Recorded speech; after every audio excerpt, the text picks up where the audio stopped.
Morning, everybody. How's everybody doing? Great. Wow, glad to hear it. Well, thank you for such a nice introduction. We got a great panel here for you guys today. Why don't I just jump right in here? So it's been a year of disruption for the global monetary system as well as for world currencies. How will things unfold from here? Will things equilibrate in 2023, or are we witnessing a permanent shakeup of the monetary order? Perhaps most important, which forms of money will best protect our purchasing power through what lies ahead? Big questions such as these require big minds to divine the answers. We have a superstar panel of such big minds assembled here for you today. So let me get started introducing them. First, we have Danielle DiMartino Booth, former advisor to the Dallas Fed, CEO and chief strategist for Quill Intelligence, and author of the book Fed Up. Danielle? So a round of applause.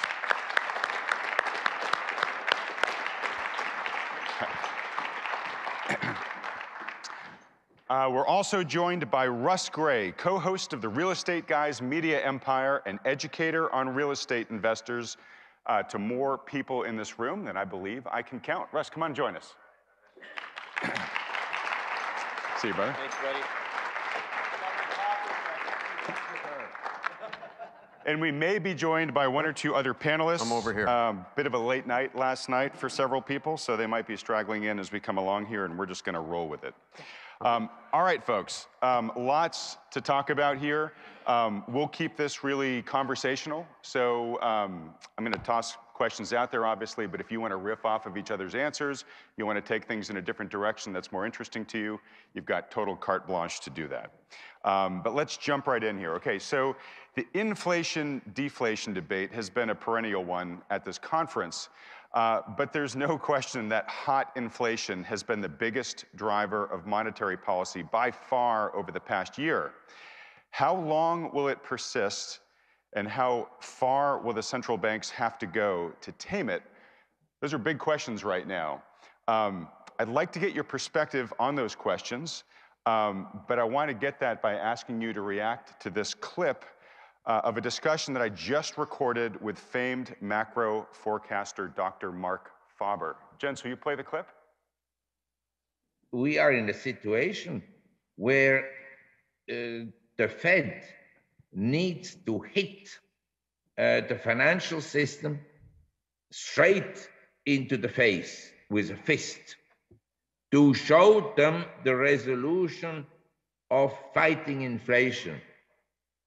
And otherwise, if they don't do that, well, then inflation will structurally continue to accelerate. Okay, hopefully you guys could hear that, but that was basically Mark saying, look, the Fed has to be really tough with the financial system right now and showing them how committed it is to stopping inflation. Basically, it's got to do what Powell's saying he's going to do, or else if they pivot too early, inflation's just going to persist and we're going to be potentially stuck in a easing, tightening cycle like we were in the 70s. So back to the key questions. How long do you think inflation will persist here? Will the central banks be able to bring it down? And how extreme are those measures going to have to be? How much, in Jerome Powell's world, how much pain will we have to take to get inflation under control if the central banks can bring it under control? Danielle, let's start with you because you live and breathe this question. So I'm going to give you a very cryptic answer, very cryptic. I think that the Fed is going to use history as a shield to tighten for longer and to a deeper extent than what is required by a slowing economy. So I think they're going to hide behind the examples, the historic examples of Arthur Burns and even Paul Volcker blinked and stepped back from tightening and was forced to go back into the market and re-tighten anew. I think they're going to use these examples of history because I think that Powell potentially, maybe because he's worth $150 million and does not need the Fed's pension, I think he might be there to serve a greater purpose. And if you want for the tail to stop wagging the dog, if you want for investors to stop dictating monetary policy, then the most direct route would be to break the Fed put. And you and I have spoken about this. Right. There was a nascent, yay, let's break the Fed put. So let me ask you a follow-up, and then Russ, I'll let you run. So, a lot of people are saying, okay, yeah, the Fed, and it tends to use lagging indicators, and it's sort of using those right now as a justification to keep tightening, right? Oh, okay, CPI just came in real hot, but jobs market's still robust and all that stuff. And we know there's a deteriorating environment right now in employment because those job numbers it's old data. Well, we're not seeing it, right? I mean, I'm going to interrupt you for a minute. I've never done that, Adam. Yeah. We're not seeing it because typical layoff cycles begin with the lowest income earners who would immediately run out to file for unemployment insurance. And what we're seeing now is that the unemployment cycle, the labor layoff cycle, is starting at the top of the income ladder. And companies are announcing one after another, multiple billions of dollars of one-time, we're going to write it off as a one-time expense for these massive severance packages that are being paid out. And that's why this is not the normal pattern that we see in a layoff cycle, and nor do these people who are getting tons of money, nor are they rushing out to get state unemployment insurance. Right. And, layoffs that's the last resource of these companies. They start with the hiring freezes. They start with the bonus cuts and things like that. Amazon.com announced that the 10,000 job openings that it had were going to be frozen solid. They put it in a footnote in the announcement that said that they were going to hire 100,000 seasonal workers. They said, oh, by the way, for people we pay a lot of money, those jobs are gone. Right. But anyway, so they're using this lagging data to indicate or to justify why they need to keep tightening, will keep tightening. So the question is the big question at this point is we know the Fed wants to tighten higher for longer, for as much as it can get away with, but then there's the whole question of financial instability, right? And so it raises the question of, can the Fed tighten for as high as it wants, or is some bit of financial instability going to force its hand? And we've just seen a preview in the UK, right, of a central bank that was literally just going to start tightening, that basically had to reverse policy because of the market revolting here, right? So let's earmark that question. Russ, I'll let you jump in, but I do want to get to the question of will the Fed be successful in tightening inflation, or are market events or some other sort of crisis going to force it to go the other direction? But let's start with you there, Russ. Okay, so first of all, it's totally intimidating to be on the panel with this brilliant lady. Oh, I sat on a panel with her in June, and I sat on a panel here at New Orleans. You're the one drinking caffeine. Yeah, I'm drinking caffeine to keep up with you. But I mean, I'm a Main Street guy, and I said last year that I felt like the big danger was how much debt there is in the system. And as a real estate investor, I understand the inverse relationship between the price of a building, an apartment, let's say, and its cap rate. It's the same thing. It's when cap rates go up, the value drops. The bond market works the same way. So when interest rates go up, bond values drop, and these balance sheets are just loaded up with these levered bonds. And so when the Fed raises the interest rates, they're destroying balance sheets, and that's the Bank of England. So for those of you that didn't, heard that and like, what does that mean? That's what that means. Okay, and that's the same thing that happened in 2008. The subprime mortgage crisis created a decline in the value of certain number of bonds, and nobody knew how bad it could be because they didn't know how levered those bonds were through derivatives. That's when we found out how deep those tentacles went. So you opened up asking about inflation versus deflation. I think we're having both right now. You're having asset price deflation for the exact reason I just described, and you're having Main Street inflation.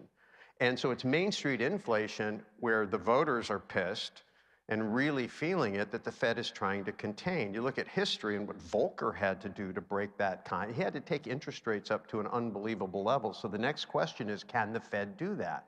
I asked Danielle last year, can they do, I asked you on the panel, I said, are they going to continue to raise rates until something breaks? Yeah. You've heard that.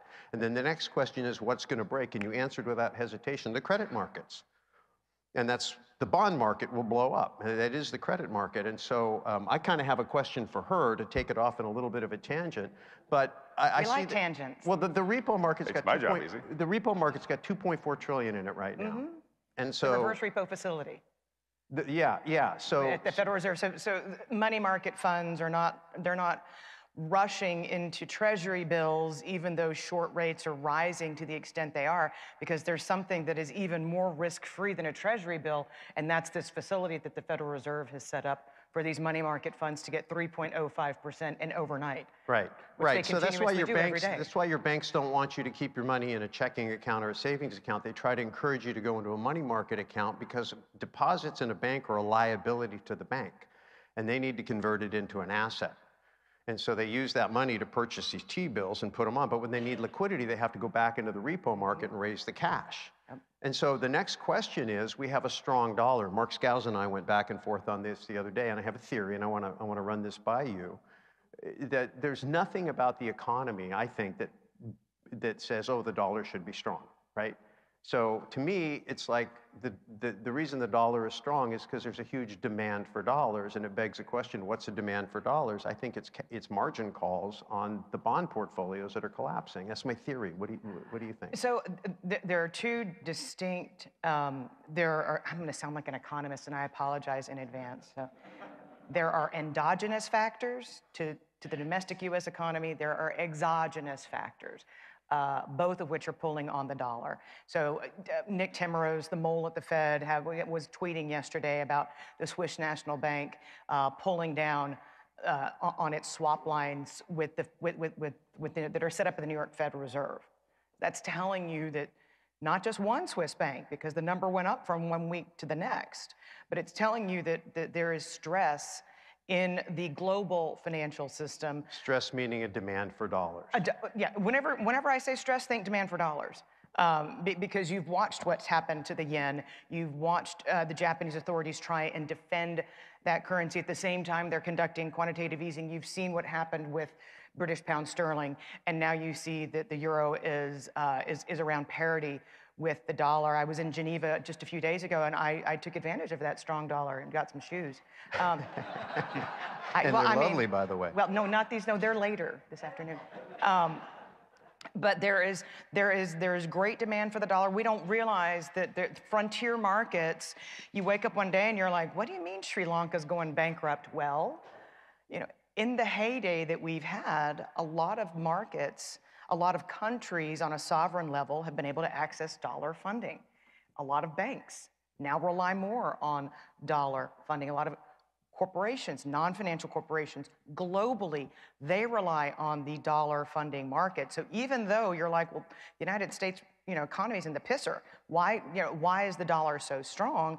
A lot of it has to do with how weak the rest of the world is, because the borrowing binge has been global. I think if Elon Musk could float a bond on Mars, somebody would buy it. So for the real estate investors in the room, what I think you're saying is that the United States has lent money or dollar-denominated debt has proliferated all around the world. Yep. And just like the petrodollar, when they created the petrodollar system and they negotiated with Saudi Arabia, said, hey, all oil has got to be denominated in dollars, you suck up a lot of excess dollars. And so if you want to create demand for your currency, you have to create people that need it. How do you do that? Well, you tax people in dollars, and you have to earn dollars in order to pay those taxes, right? So that's a way. The other way is the petrodollar. You denominate oil trade, and the oil producers have been trying to get out of that system, Russia kind of leading that charge. So that's another way. But the other way is you make loans. And so when you make loans all over the world and people owe interest in dollars, they must buy dollars. And so when that much debt has proliferated around the world, it's critical that these people get dollars. And so that creates a bid on dollars. And because we got record debt, it's no surprise we have record demand for dollars. And it gives the Fed the ability to print a lot of dollars and not have so much inflation hit home. Now, it goes one more step. And if I say something wrong, straighten me out, okay? Yep. All right, but if if the United States were to lose its status as the world's reserve currency, then the whole world who's holding dollars in reserve don't need them anymore, and the only place they're good would be here. And wouldn't all those dollars come back here, and then In theory, but you're talking about like global Armageddon. Well, it's the future of money. We're here talking about the future of money. well. So is that a possibility? I mean, Might need something stronger than coffee at this point. any Bloody Marys back in the waiting room? No, and I mean, there is something to be said also about the other side of the coin. You asked me about the reverse repo facility, Yeah. $2.4, $2.5 trillion, whatever it is. The Fed did not plan on this. They planned on rising rates, attracting money market funds into Treasury bills. Right. Now that they have this massive increase in this facility that they did not plan on, the reserves are being drained from the banking system much more rapidly than what they had anticipated. So people are preferring dollars over T-bills. Is that what you're People are saying? preferring the Fed's facility, which is the ultimate risk-free facility, over T-bills. Okay. But what this means is that the bank's depletion, remember, quantitative tightening is going on in the background. And if you broaden out to the rest of the world, $95 billion a month here, $750 billion a month total. All central banks are pulling this liquidity from the system. And what this means is that banks' ability to offer leverage for commercial mortgage-backed securities is vaporizing into thin air. Right. Okay, so now translate to Main Street because it makes it harder to borrow. And that answers your And question. you see the mortgage Harder and more companies expensive, laying exactly. people off and backing up. So that's why I've been encouraging people for the last year, get into as much debt as you can because you're going to be happy you have cheap debt long term if you've bought productive assets with it. But Great. And just for the audience, the market of dollars outside of the U.S., all that dollar-denominated debt, that pool of dollars is actually substantially larger than the supply of dollars inside the U.S., and that system's called the euro dollar system. Yep. It's not Europe-specific. It's not really well named. It was terribly named. I Yeah. mean, they named it really badly. Yeah, but just think of it as all the dollars outside of the U.S. All right, so a couple of quick questions, big topics, but first is, if you had to make a call right now, and I know I'm asking you just to prognosticate here, what do you think is more likely? Does the Fed actually get inflation under control in the way that it's hoping to, or does something break first and force it to pivot? Well, that's a great question as we sit around talking about Swiss banks pulling billions of dollars down on swap lines. And right now, it feels like we're in a game of which comes first. But Jay Powell has license right now to plow ahead for another few months. And the thing that keeps me up at night, and there'll be slides later on today when I speak close to 2 o'clock, whenever it is, the obvious things, credit spreads, they're fairly well behaved.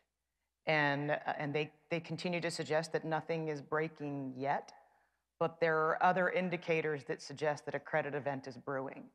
And that will stay Jay Powell's hand. So, but when is systemic risk going to erupt? I mean, you and I could go retire somewhere, Adam, if I could answer that question. Yeah, but that is the question right now. Oh, right? absolutely. And there are many things that are suggesting that it is brewing. So to that point, let me just read you this quote that appeared in Bloomberg the other day, talking about the U.S. Treasury market and a brewing crisis there. The word crisis is not hyperbole. Liquidity is quickly evaporating. Volatility is soaring. Once unthinkable, even demand at the government's debt auctions is becoming a concern. Conditions are so worrisome that Treasury Secretary Janet Yellen took the unusual step Wednesday of expressing concern about a potential breakdown in trading, saying after a speech in Washington that her department is, quote, worried about a loss of adequate liquidity in the $23.7 trillion market for U.S. government securities.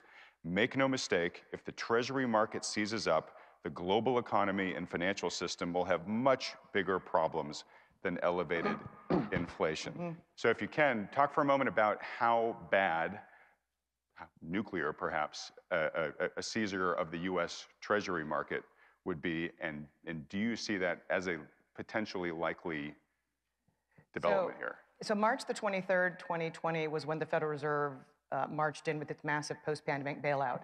March the 20th, 2020 was a night I will never forget because the long bond quit trading in Asia. Like, just, I mean, and that's a no-no. That's a great big no-no. And there's a reason that the Treasury Department is going to come out and buy what's called, Google this, take a note, anybody, because you're going to be learning more about it in the next 2 weeks, off the run treasuries.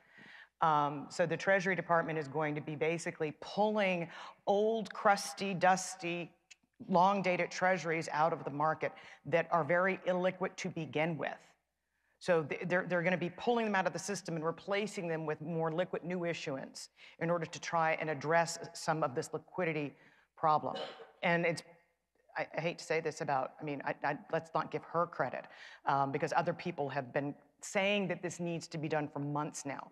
I just think somebody finally informed Janet Yellen because the day before she said that there might be problems in the Treasury market, she also went on CNBC and said that everything was hunky-dory. Yeah. God love her. But the fact is the Treasury is trying to do what it can to supplement liquidity by pulling some of the worst players, some of the biggest sources of illiquidity out of this gigantic $23+ trillion market to see if it can't alleviate the liquidity issues. But I will go back to that quantitative tightening globally thing. The last time this happened in 2018, 2019, lots of things broke. Yeah. So in other words, if things were to worsen in the Treasury market, that's one of the things that could just force Powell's hands, right? Yes, it could, but I still say that it is likelier than not to be something that happens in credit or something that happens in another country, because we have developed economies behaving like emerging markets in prior dollar crises. Right. Well, and technically, the U.S. dollar should not be one of the, I mean, the U.S. Treasury market should not be one of the early dominoes to fall. It should be, The last. in theory, the last, right? Correct. But it's scary that we're seeing this kind of instability there at this stage, I imagine. It is. And again, it is reflective of the hubris of central bankers who, after the pandemic hit, you know, there was a moment in the Treasury market in early 2020, and it basically said, maybe you shouldn't try and resolve an over-indebtedness problem by creating more debt. Yeah. And they went, nah, forget about that. Yeah. Let's just go double down. Let's just kick that can, yeah. It's just like the central bank digital currency, right? We're going to solve a control problem by giving them more control. Yeah, but at least I love it. Powell, when he exercises his veto power, he does it so quietly. They asked him about it again a few days ago, and he said, you know, it's at least a couple of years before we can really even get our arms around this. Let me put a pin Lael in this. Brainerd is like, Let me put a pin in CBDCs because I've got some specific material around that in a bit. But I promise you we will get there. Can I come back to the inflation question you asked? Yes, you can. And I'm going to ask my closing one related to it. So in your answer, Okay. tackle this, which is we're all in focus on inflation right now. Totally understandable why. But you know, Danielle, you've talked to Lacey recently, right? Yes. So if you all know Yesterday. Lacey Hunt, former senior economist for the Federal Reserve, runs a highly successful bond fund. For years and years, Lacey has been warning about the deflationary crisis that this country faces. Too much debt, aging demographics. I mean, there's none of that's changed, by the way. none of that's changed. So what Lacey is now saying is look, the Fed has to make fighting inflation its top priority here. It's a big, serious issue. We got to get it under control. But once it does, we still have this massive deflation monster to slay, right? That we don't really know exactly how we're going to do that. So even though we're understandably so focused on inflation right now, what do you see as the bigger long-term threat here? Should we really be more worried about deflation?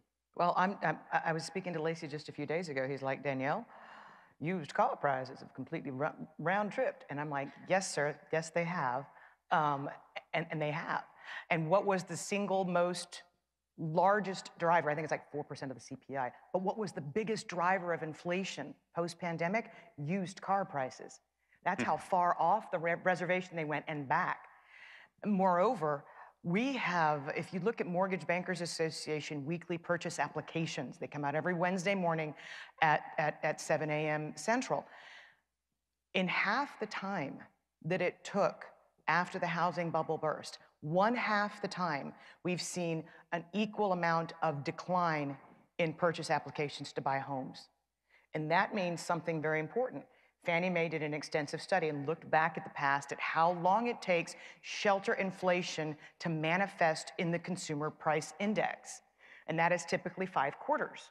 Very long lag time between when you see home prices rise and when you finally see it in the CPI. What were we all screaming about a year ago? Oh, that OER thing is a lie. It's a myth because it's under, the CPI is understating what real inflation, well, it was. By that same token, we're seeing the decline in housing manifest twice as fast as anything that we've seen in post-Great Depression history. And that means that the reversal right back out, we're at 7% year over year in shelter inflation, much higher than we ever saw during the housing boom years, much, much higher. But it also means that if we got, instead of 5 quarters, if we got this run up in real estate prices in 2.5, 3 quarters, that means it's gonna back its way out of inflation just as quickly. George. Hey, there we are. Yay. All right. I agree with everything she just said. But that's what's critical, and that's what Lacey's talking about. Right. And in some ways, we may be here in a year completely focused on deflation at that point. Because the debt, as Lacey will tell you, and as I've learned from him, as long as we keep trying to throw money at non-productive means, it's never going to be productive. And you're just going to come out at the other end of the tunnel with a more sclerotic level of economic output. Great. Russ, I'm going to let you follow on No, well, to let's give hear your from point. George. No, I'm just going to introduce this gentleman for the maybe nobody in the room who doesn't know who he is. But this is George Gammon, conspiracy theorist. Oh, I mean, critical thinker. And founder of the Rebel Capitalist and George Gammon YouTube channels. George, thanks for joining us, buddy. Thanks. Sorry I'm late, guys. All right. So, Russ, you had some comments there on inflation. Well, yeah. So to me, you've got monetary policy, which is the Fed, tightening or expanding and interest rates and all that. But you also have supply and demand. And so on the demand side, you can give people money, but that doesn't create production. You want to bring inflation down, you got to increase production. And a big component of that is energy. And I think a big component of what has affected pricing has been the spike in energy. Mm-hmm. And so if we were to get back to producing a lot of energy and could bring the cost of energy down, that would mitigate some of this. So the Fed doesn't have to solve the problem all by itself. Mm-hmm. You've got government policy, which can create inflation, government spending, which is fiscal policy, which can affect inflation. You've got consumer behavior, which is, their consumer confidence and credit card spending gone wild. Yeah, all that. Then you've got, and the wealth effect, how wealthy they feel. People, look at this conference. It's underattended compared to past years. And I think largely that's because people are less enthusiastic and feeling less rich right now because their balance sheets are down. And, which is exactly the opposite. They should, this isn't a very exciting time as an investor, but you got to come and figure out what's going on. That's why you're all here. So congratulations to all of you. But anyway, so I think that if the economy can actually get working on being productive, then that can mitigate some of the inflation on the supply side. And then the other factor, and I'd be curious what you guys have to say. China is still on this, from what I read, on this giant, we got to eradicate every single case of COVID or even the hint of COVID and shutting production down. And we're very dependent upon that supply chain. And so the scarcity there creates, high prices. So you get the energy component, which I think has been a big part of the story. You've got the supply chain disruption, which I think that the Fed maybe thought that's what their basis of why they thought this thing was transitory. But I think you just have to look past the Fed. It's not just the Fed's responsibility to bring inflation. The government has a role to play. Government policy in terms of regulation. We went from decreasing regulation to increasing regulation. We went higher interest rates, higher cost of energy. Those are all cost inputs. And if you're out there in the real world trying to create things, you got to put all these cost inputs in and price is going to go up. Policy can reverse some of this pretty quickly if we can get better policy. in my Right. opinion. That's the point. We would need to. And I think, you know, what's interesting too is to think about it from a standpoint of a monetarist, because I've given this a lot of thought, and it is true that oil is such a massive component in pretty much every single item that we have, right? Whether it's the item itself or it's the goes in transportation. everything. Nothing here got here without. Yeah, but I petrochemicals in some don't ways. know that just because oil price goes up that you can have sustainable inflation. I think you could have 1940s type inflation, but I don't know if you could have 1970s, because at a certain point you can have what I call inflationary deflation, where the prices of the stuff you need goes up, but the prices of the stuff you want goes down. Because if you're not increasing the money supply, then you're robbing Peter to pay Paul. Right. And I'd be curious to. Yeah, could you're describe where we absolutely are right right, and now, that it's just is that is an outgrowth of demand destruction. And we published this just yesterday, and I mean it's going to make all the inflationists' heads blow up. But if you look at, and this is something I learned from Ben Bernanke. So, sorry, Mom. But if you look at the 12-month, 6-month, and 3-month run rate of inflation, you've gone, if you look at the 3-month run rate, you've gone from 11% peak to 2%, just in the space of the last 3 months, because the Fed has destroyed so much demand for discretionary goods that people are left with less to spend. We have 18 back-to-back months of inflation-adjusted lower wages. So that means that the pool of money that households have to spend on essentials means they can't spend. Now, you look at the airports that are full. I'm going to throw this out there really quickly. If you can show, and my poor husband, he's out there somewhere, but if you can show as a company that you were in any way affected by COVID, the part of the last Biden stimulus splash gives you all of your payroll tax back. Yeah. People are getting $2-3 million income tax refunds, and employers they still don't have to pay back their student loans. A lot of people don't have to pay back their mortgage. And the PPP loans were so if you're, I mean, if you're still in this kind of top echelon, you still have some money from Uncle Sam. There's still some big stimulus what's interesting, Adam, is I did a whiteboard video the other day where I actually looked at this. I can't remember where I got the chart, but it was basically the average checking balance for Americans based on income. Right. And it's a great video, by the way. And this was like maybe a month ago. And the average checking balance just a month ago was still over like 25% higher than it was in 2019. And so you kind of project out and say, yes, there are negative real incomes. So that's going to have to draw back down. But at the current time, they still have more money in aggregate total, more purchasing power than they did in 2019. Now, the problem there is because we've had so much inflation and negative real wages, they're going to get back down to where they were, and they're going to keep going. Yeah. They have. The saving rate is actually lower than it was in 2013. Right. But to your point, that data caused you to push out your sort of date for the forecasted date for the reckoning, right? In other words, you were thinking, we may see real pain in the household sooner. Yeah, like probably 6 or 7 months ago, I predicted, I don't make many predictions, but I predicted that we'd have some disinflation. Right. I said maybe Q3, Q4 of this year, it looks to me like whatever inflation is at that time, it's probably going to come down a little bit. Now, it's not to say we have deflation. I'm not saying prices go down, but we go from a 9% CPI print down to 8 or 7, maybe 6. And then when I saw those numbers, and that you just do some simple aggregate demand there, I'm like, well, actually, okay, now I'm going to push that forecast out to Q4 or Q1. And I still kind of maintain that. Great. Look, I've got a ton of questions I'm dying to hear your answers to. I got 6 minutes left. So unfortunately, I'm going to have to go to the last question, which is CBDCs. I think I kind of know where you guys stand generally on this. I want you to give your answers in reaction to this clip from journalist Pedro da Costa. For those of you that don't know Pedro, he's been a journalist covering the Fed and Fed policy for the past 25 years or so for Wall Street Journal, Reuters. So he talks to these policymakers every day. I asked him about CBDCs. This is what he had to say. Can you play the clip? Do you see the Federal Reserve issuing, or do you see the U.S. issuing a CBDC, within the next couple of years? I don't. I think that whenever you hear the Fed officials talk about it, they talk about it as something very preliminary and theoretical, and they're always kind of working on the background discussions of it, but I don't think it has any. But there's a lot of skepticism as well. Like Neil Kashkari has said, I don't understand the problem it's trying to solve, and there's a lot of.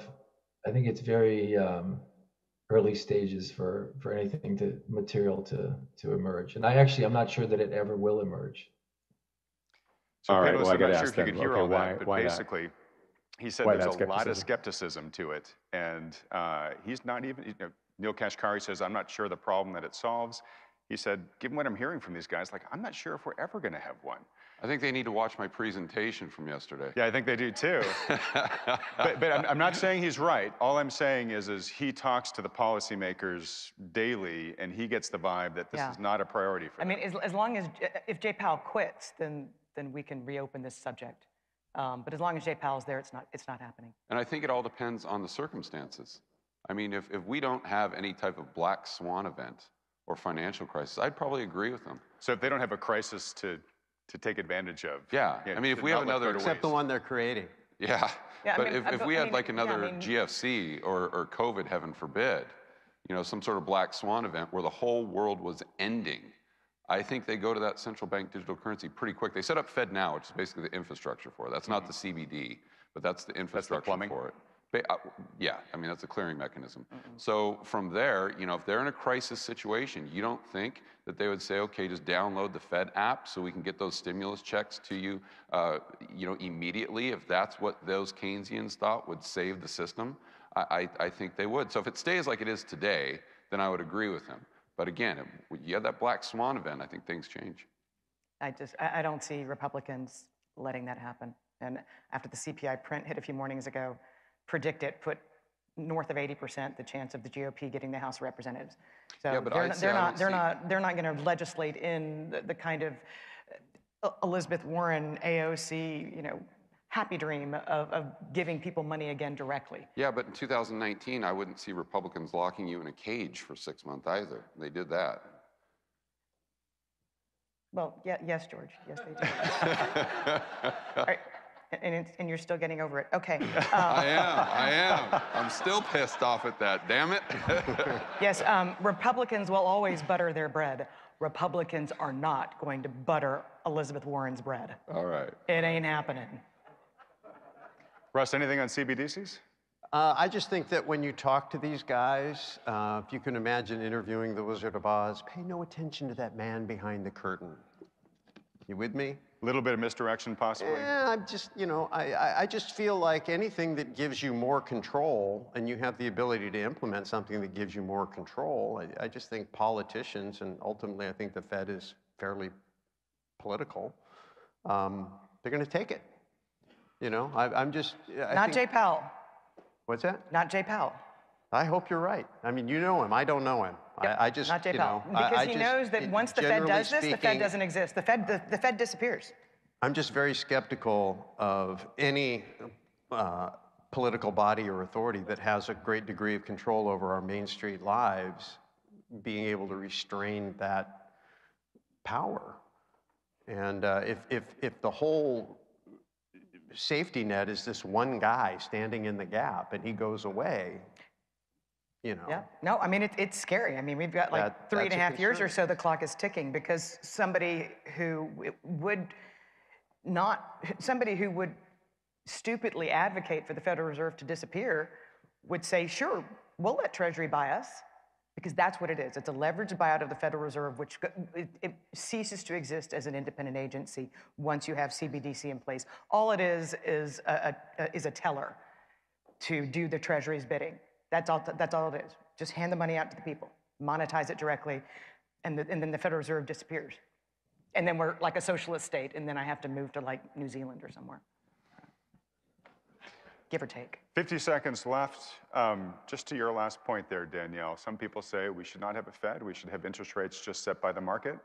If I made each of you emperor and let you make the decision, Is that what you would decide, or would you have a central bank of some Yeah, I sort? mean, I think this panel's the future of money, and I think listen, no money system is going to be perfect because it's going to be run by imperfect human beings in an imperfect world. Bottom line, end of story. I don't care if it's gold, Bitcoin, dollar, you name it. But I think the best bad system we can come up with is what we had in the 1800s with free banking. So where there was really no centralized government involved, there was no central bank, you know, in 1840s, 1850s. And then you just deposit your gold or your Bitcoin at the bank, and they do whatever, you know, they lever it up, they issue paper claims on it, and then you have to be very cognizant of their balance sheet. And I think that's the best bad system we can have. So I'm not a Fed fan because I'm not a fan of centralized power.